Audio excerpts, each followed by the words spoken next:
started. Roger, 0G, and I feel fine. Godspeed, John Glenn. Tranquility Base here. The Eagle has landed.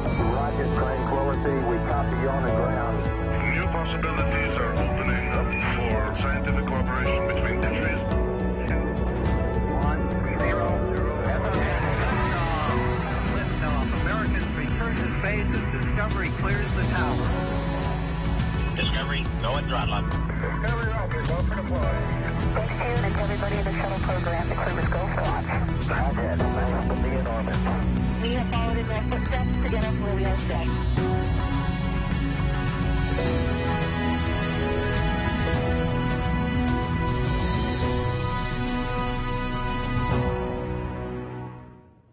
Good afternoon and welcome to NASA's Johnson Space Center here in Houston, Texas.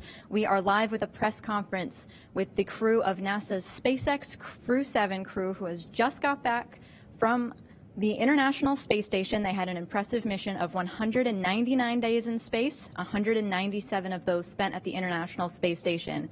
This crew saw the arrival of 7 visiting vehicles and the departure of 7 more. Jasmin Moghbeli participated in a spacewalk, and they, as a crew, contributed to hundreds of hours of scientific experiments during their mission aboard the International Space Station. Here with me today is Jasmin Moghbeli, Andreas Mogensen, and Satoshi Furukawa. Of course, an important member of the team, Konstantin Borisov. He was the 4th crew member on the Crew-7 mission. He has gone home already to reunite with his family, so we won't be hearing from him today, but we're excited to hear from this crew. So for media here in the room, if you've got a question, go ahead and raise your hand, and we'll get over to you. We'll also be taking questions on our phone bridge. So if you're dialing in on the phone, go ahead and press *1, and that will enter you into our question queue, and we'll get your voice so that you can talk to the crew. And then finally, we'll be taking questions on social media using #AskNASA. So if you're watching on social media and have a question for the crew, go ahead and send it using that hashtag. But first, we're going to kick it off with some opening remarks from Andreas Mogensen. Well, thank you, and good afternoon to everyone. Personally, I'm feeling a little bit of deja vu. I remember sitting here in, I think it was early August, for our pre-launch press conference, and now we're back after an incredible 6 months on board the space station. It's impressive to think what has happened between these 2 press conferences. It was a wonderful, wonderful experience, especially being part of this very international crew with representatives from 4 different countries and 4 different space agencies, and of course our other 3 crew members who launched on Soyuz. It was really a terrific mission with a lot of scientific and technology development occurring on board the International Space Station, and just such a privilege for all of us to be part of this mission. And it's strange to be back on Earth after such an eventful 6 months in space. Yeah. Thank you so much, Andreas. We're going to go to question in the room here first.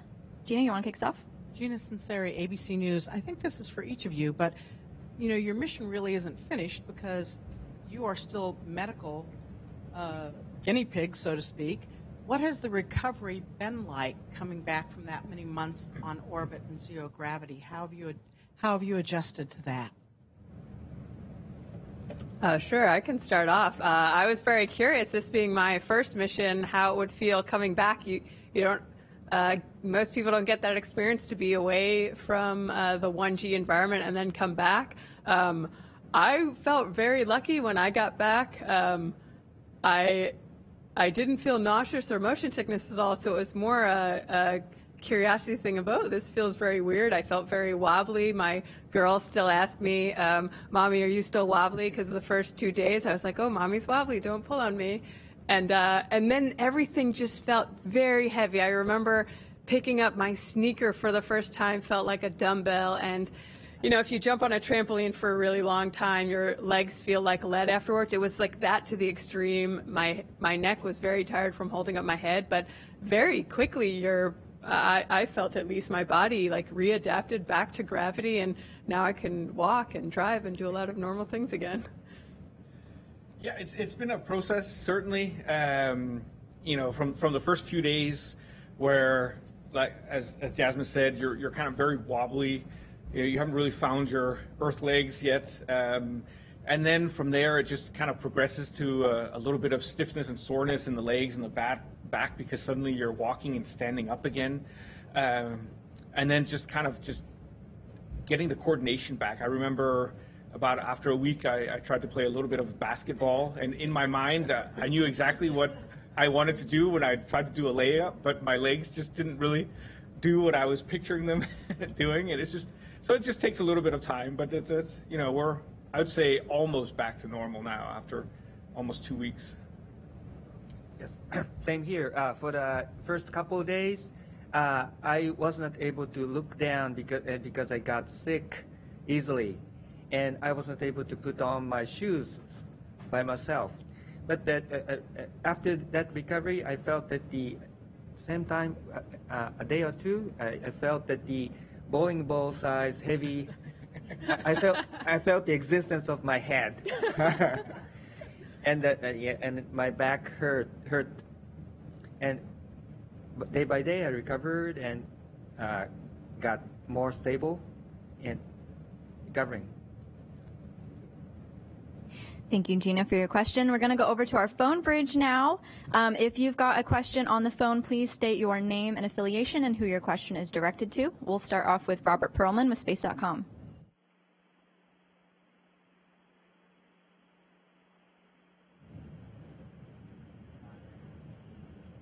So we're going to figure out our phone bridge for a moment as we get Robert Perlman on the line. In the meantime, we'll go to a question here in the room. Thank you for coming out and giving this press conference. I had a question really to apply for each of you, kind of like Gina's question. What did each of you find the most interesting, scientifically speaking, of all the experiments that you had to conduct? I'm sure they're all interesting, but which one of those experiments personally was interesting to you, maybe more than some of the rest?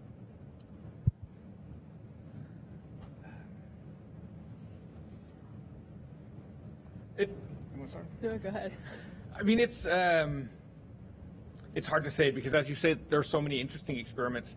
But you know, one experiment that I was looking forward to a lot was the ESA's 3D metal printer, which arrived a little bit later than anticipated because Cygnus 20 was delayed a few months, and so I was only able to install it rather than actually start the experiment. But I'm really looking forward to Crew-8 performing that experiment because that is a technology that could have a big impact on the future of human spaceflight. You know, being able to print tools, nuts and bolts, or even more complicated pieces of equipment on demand. You know, the space station is complex.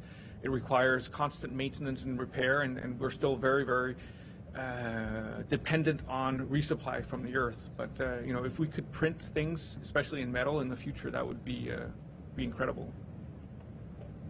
I think something I'd say similar but a little different. One of the experiments or technology demonstrations I thought was really interesting was the biofabrication facility, 3D printing, but this time using cells as the ink and printing tissues. And so while we were up there, they were experimenting with printing basically miniature hearts. And that's just something that, to me, I couldn't even wrap my head around. We're talking about printing human tissues, and similar to what Andy was saying, think about the impacts that could have for, you know, both here on Earth and also the future space travel. And as we go farther and aren't able to just use our resources on Earth, that'll be a game changer. Okay, let me introduce JAXA experiment, cell gravity sensing, which advances science, but also benefit us on Earth, because it investigates how mammal cells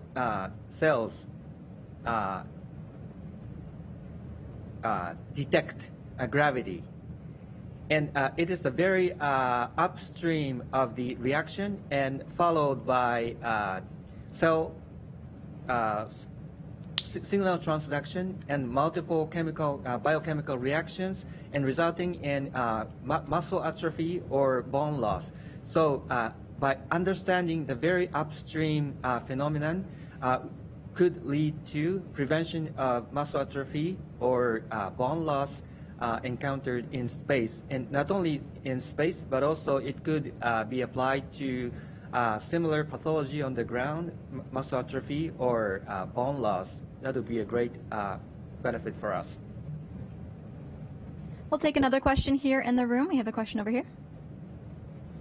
Good afternoon, Lars Ulysses, NASA crew surgeon. And the gentleman before me took my number one question, so I'll lead off with number two.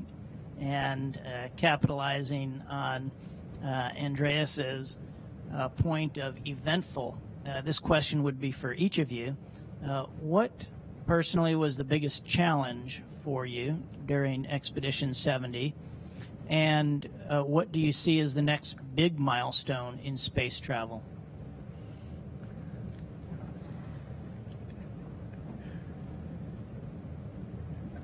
I mean, for me personally, the biggest challenge was being away from my children. I think I have 3 children, ages of 5, 7, and 10, and being away from them for half a year was probably the biggest challenge. And in terms of you know, the future, personally, what I'm really looking forward to is our return to the moon. You know, we've spent the last 25 years on board the International Space Station performing science and technology development to become more knowledgeable and smarter about what it means and what it takes to live and work in space. And I think, you know, we are ready to capitalize on that work and to move back to the moon and from there hopefully further into space. Thank you. I think we're going to try out our phone bridge one more time. Robert Perlman, are you here on with us?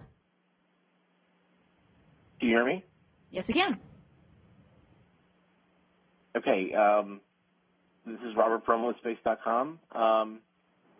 For all 3 of you, between your science experiments, spacewalks, and visiting vehicles, it seems watching here from Earth that you had to be constantly busy. But were there any boring days in space? Or did you ever wake up and just feel completely unmotivated to get anything done? And then how did you get past that? Can you call in a sick day and take the day off? So I caught most of the question. I think it was basically, were there ever any days that you were kind of unmotivated or any bad days in space? I think if I'm giving the honest answer, like anything else, you know, if you're spending 6.5 months somewhere like we did, you are going to have bad days. Absolutely. I loved being on Space Station. I wouldn't trade it for the world. It was the most incredible thing I've done in my life. But there were definitely days where, you know, like Andy, I missed my kids. They were changing a lot while I was gone. And, you know, there's a certain point where you realize, oh, I'm missing a lot of milestones and things back here on Earth. In terms of the work, it was very fulfilling. But there's also, when you're living and working in space, our main mission was science and technology development, but you also have to maintain the space station.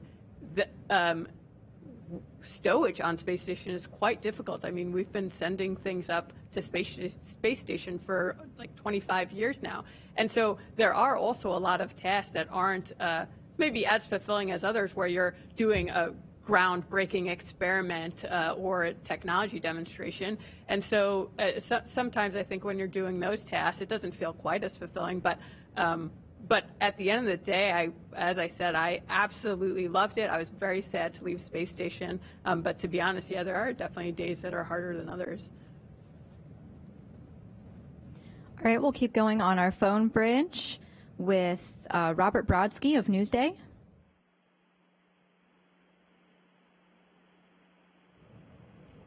Robert, go ahead with your question. Hi, this is Robert Brodsky from Newsday for Jasmin, the Long Islander. I'm interested in your thoughts. There was an incident, obviously, in November that got a lot of attention back home about the crew lock bag that got lost in space and sort of disappeared during a flight walk. I was hoping you could just share your thoughts about how that happened and your thoughts as it was going on about this incident that sort of gathered a lot of attention back here. Yeah, absolutely. So first spacewalk, Loral and I go out the door, and you've trained years for this. It's a highlight of your career, and go out there and most importantly, we made it back in successfully and we accomplished the task. But losing that bag, and I'll tell you what happened from my perspective is I stowed that bag, and they have built-in hooks on them, and I put it on a handrail that I had told the ground team beforehand I was going to stow it on. And I remember it was even getting in my way, and I pushed it out of my way a few times. And then, I was busy doing my task on the camera at that point, an external camera on space station. And when I turned around, the bag was not there. And that was honestly my heart sank in that moment, because I knew exactly where I'd put that bag down, and it was no longer there, which is obviously a big deal.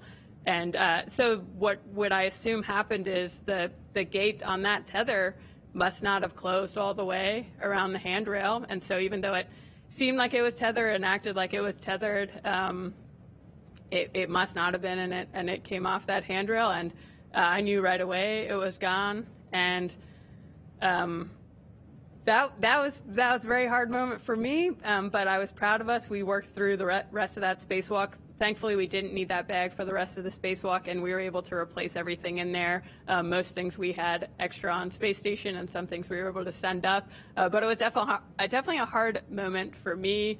And it was funny when I remember my mom saying, "Oh, people have called, our relatives from all over the world have called to know about this tool bag." And I'm like, you can do everything right for years, and you make one mistake, and everyone seems to know about it, and that's just the way it goes. That's definitely the case sometimes. That spacewalk, by the way, is 6 hours and 42 minutes, a first in Jasmin's career. We're going to go back to our phone bridge and take a question from Yusuke with Yomiuri. Can you hear me? Yes, we can hear you. Okay. Yusuke Tomiyama, the Yomiuri Shimbun, Japanese Daily. I have two questions to Furukawa-san. So what kind of experience during the Crew-7 mission will help you to teach two new astronaut candidates, Suwa-san and Yoneda-san? And do you want to land on the moon someday in the future under the Artemis program? Thank you. Okay, thank you for the question. Well, not a specific experiment, but I'd like to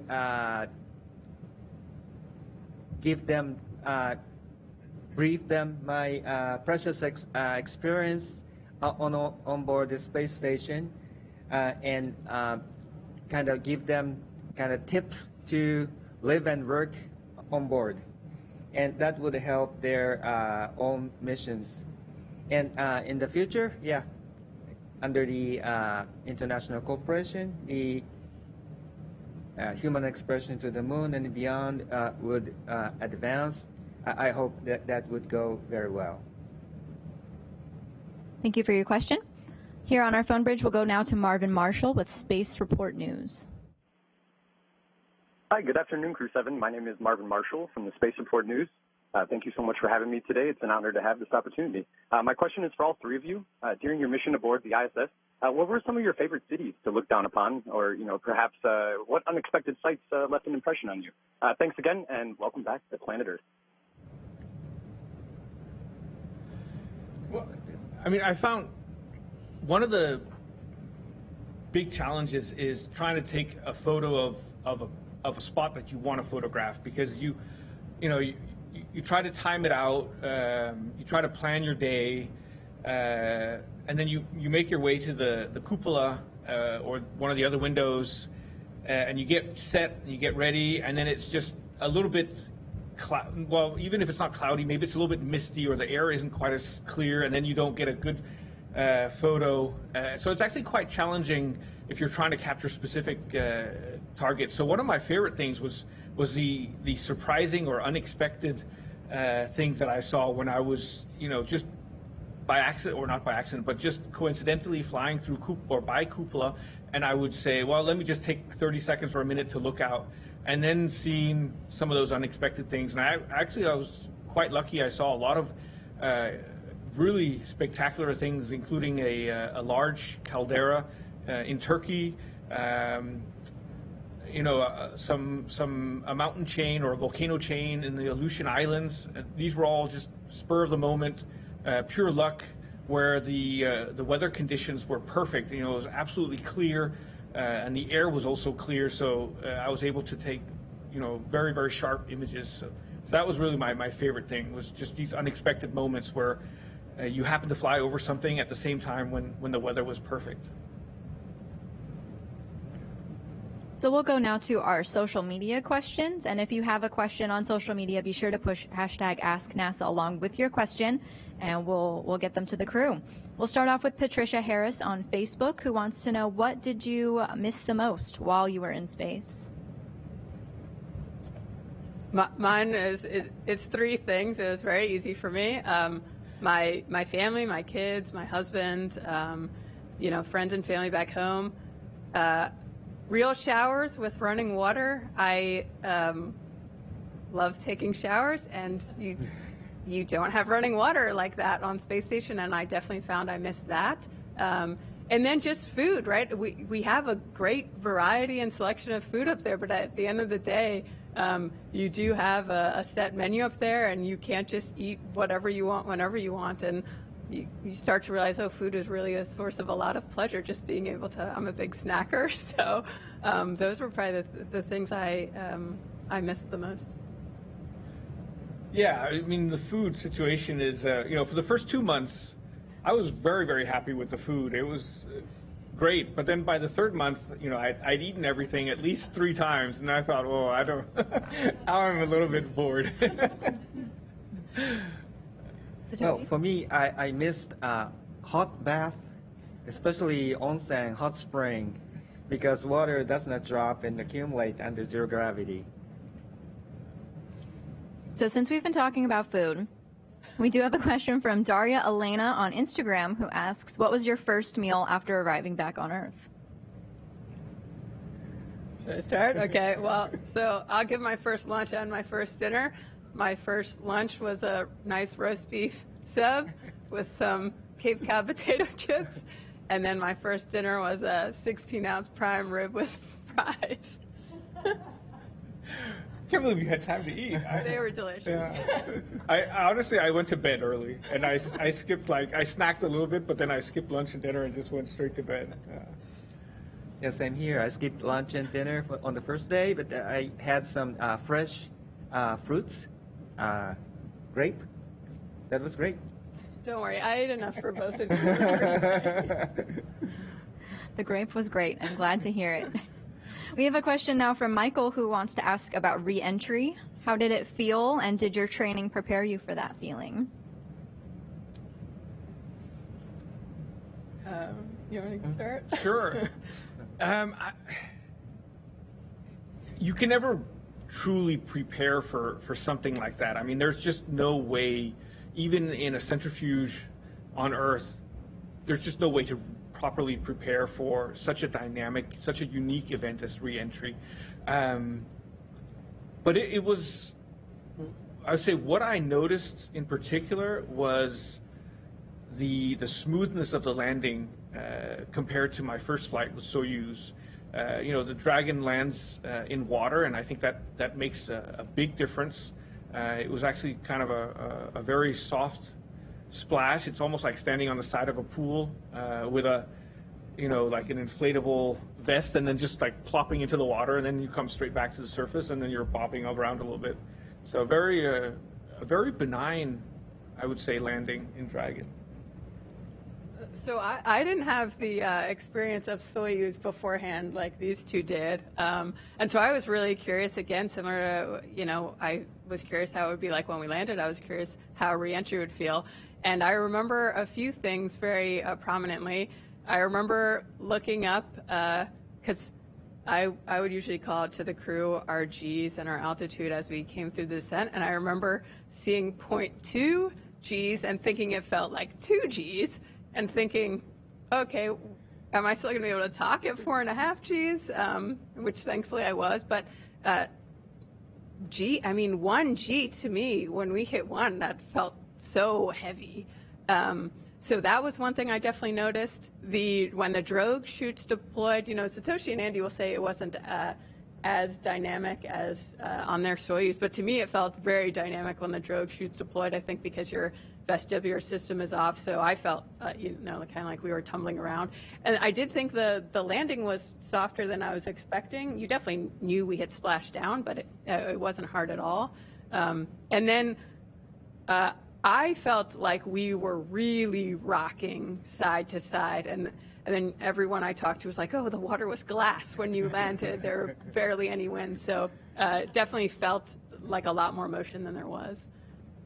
Yeah, because I remember sitting in the capsule after landing talking about how many degrees, and we were sure we were, bobbing back and forth 45, 60 degrees or something, but we were... It turns out we were just doing this.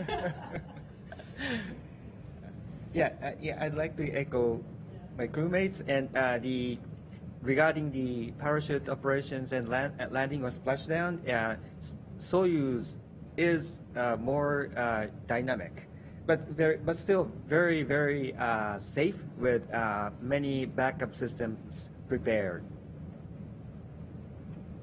So we'll go to a question from Luke on Instagram, who wants to know, big picture, so how has your perspective of going to space changed your view of life on Earth? Anyone can take this one. I would say for me, I don't think it necessarily changed my perspective. I think it just reinforced a lot of things I already believed. I think for a very long time now, I've had a healthy sense of awareness that our planet, Earth, is extremely special and extremely beautiful, and it is where all life as we know it exists. And when you see it from the space station, it's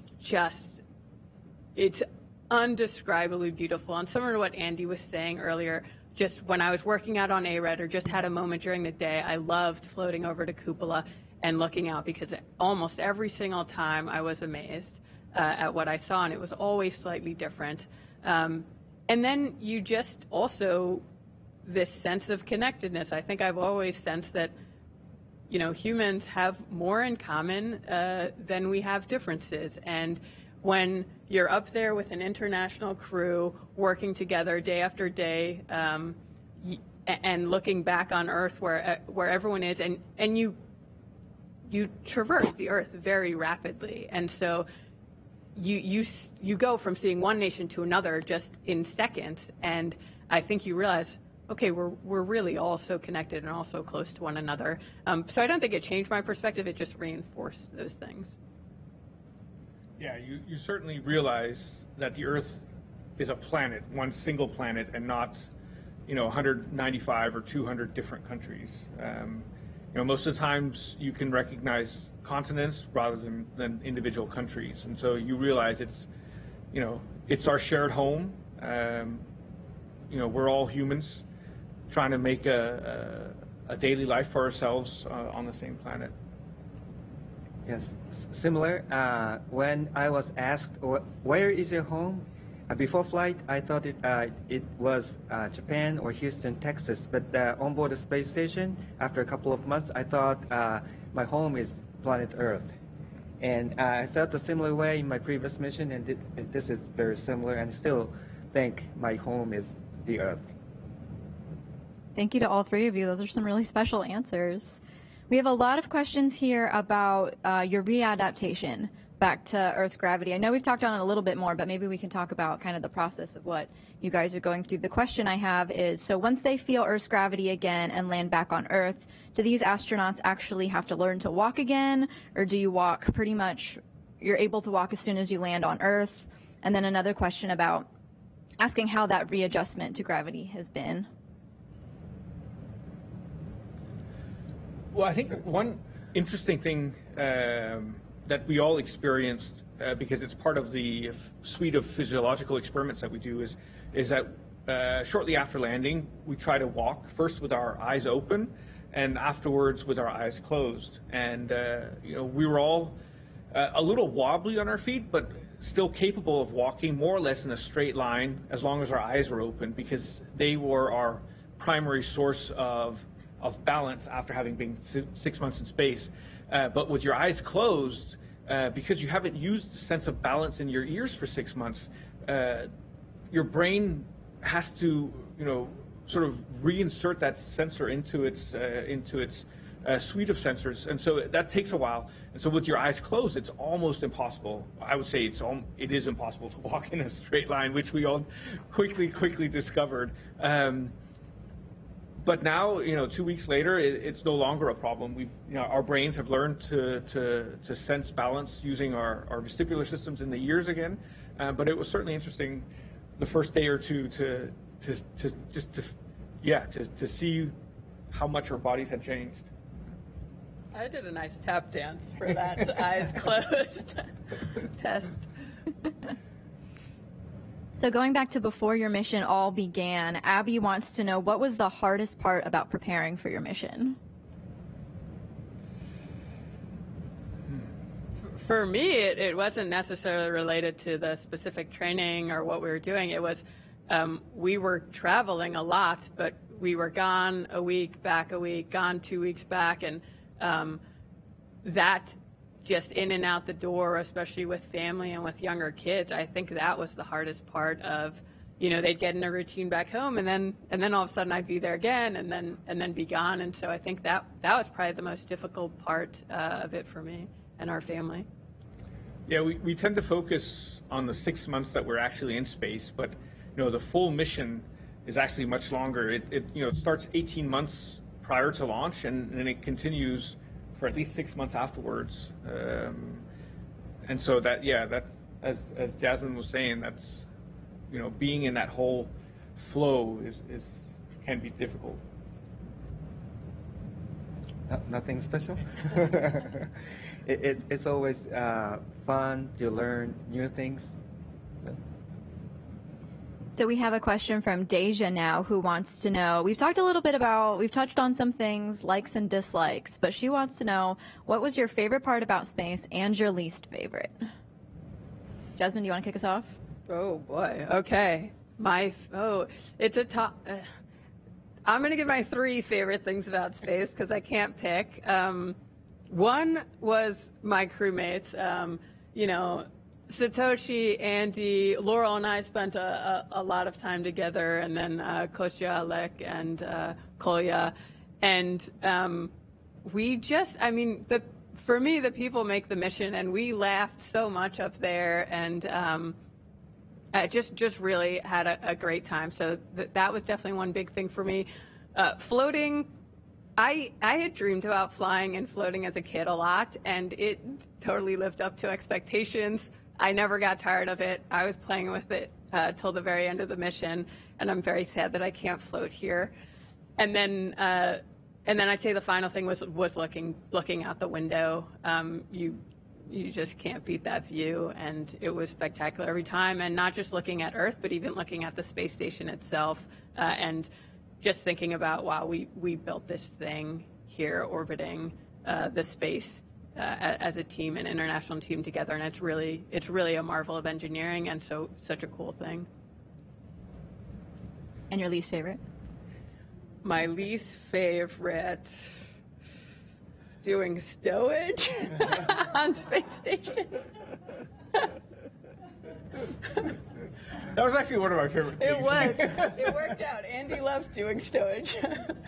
Yeah, I like cleaning up the space station and feeling like, oh, it's tidy again. I'm glad you liked it. No, otherwise Jasmin hit it on the head. Her top 3 would also be my top 3 favorite things on board the space station. Yeah, and there's nothing particular that I didn't like.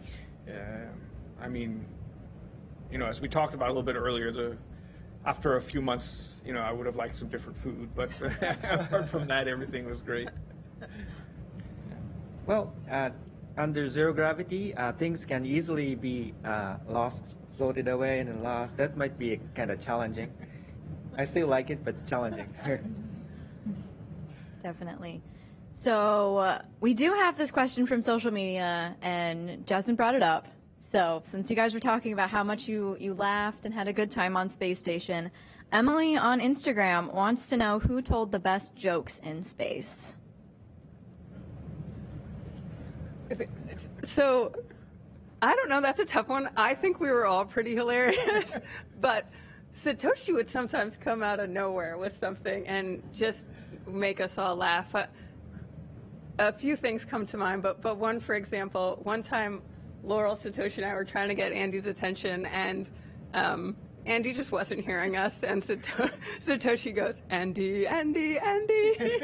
And we did that the rest of the mission. Anytime we wanted to get Andy's attention, we would do that. So, I don't know, there were a lot of little moments like that, I think.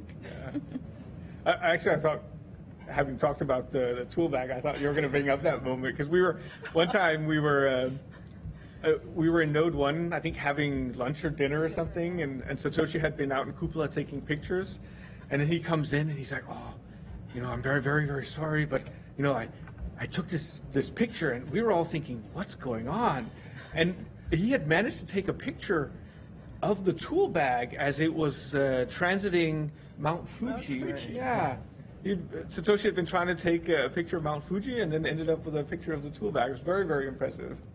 And then afterwards, I remember asking Satoshi, did you get the photos you wanted of Mount Fuji? And he says, no, then I was focused on the tool bag. So sorry. A little photo bomb there. On a more serious note, we do have a question from social media that wants to know what inspired you, all three of you, to become an astronaut?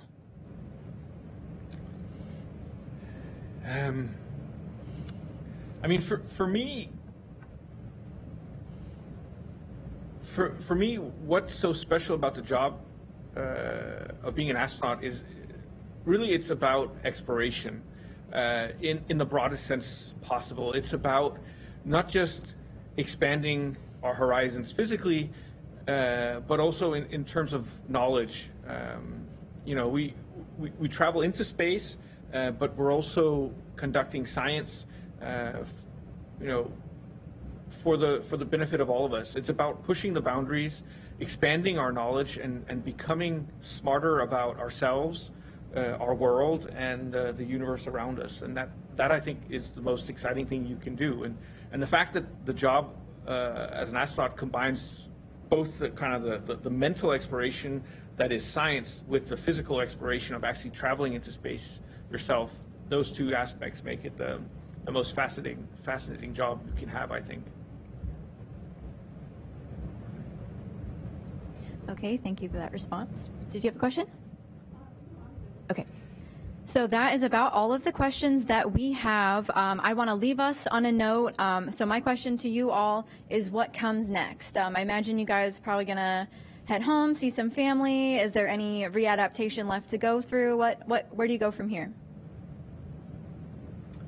So we're still, for about the first month and a half, we're doing reconditioning with our ACERs, our trainers. So we'll continue to do that. Debriefs are very important, figuring out what things did we do right, what things can we do better, and learning lessons from those for the future missions. And then I think we'll each have a bit of downtime to, as we mentioned, it's not just the 6 months, but the time leading up to the mission. We were also gone a lot, so spending some time with our families and things like that. And then I'll be ready for another space flight. Yeah, and for me, I've been now in Houston, working here at the Johnson Space Center on behalf of the European Space Agency for the past 8 years, and so it's time for me to go back to the European Astronaut Center in Cologne, Germany, and to share some of my knowledge and experience that I've gained here at NASA for the past 8 years, and hopefully share that with my colleagues in Europe and let the ESA's manned or human spaceflight program benefit from that. Yeah. Well, similar to Andy, sometime this year I'm going back to Japan and work in JAXA and share my experience and support the upcoming mission fellow crew members, Kimiya and Takuya, and others as well, and supporting technical demonstration. Sounds like an exciting couple of months ahead for this crew. Crew-7, thank you so much for joining us. We have Jasmin Moghbeli, Andreas Mogensen, and Satoshi Furukawa. Of course, another member of the team is Konstantin Borisov. He could not be here with us today as he's already gone home and reunited with his family. If these astronauts have inspired you to become an astronaut yourself, go ahead and apply to become an astronaut because our applications are open and we are looking for you. So go ahead and put your application in. We've got more information on nasa.gov. Crew-7, it sounds like you've got an exciting couple months ahead, so thank you so much for talking to us. That concludes our event. Thank you very much for joining.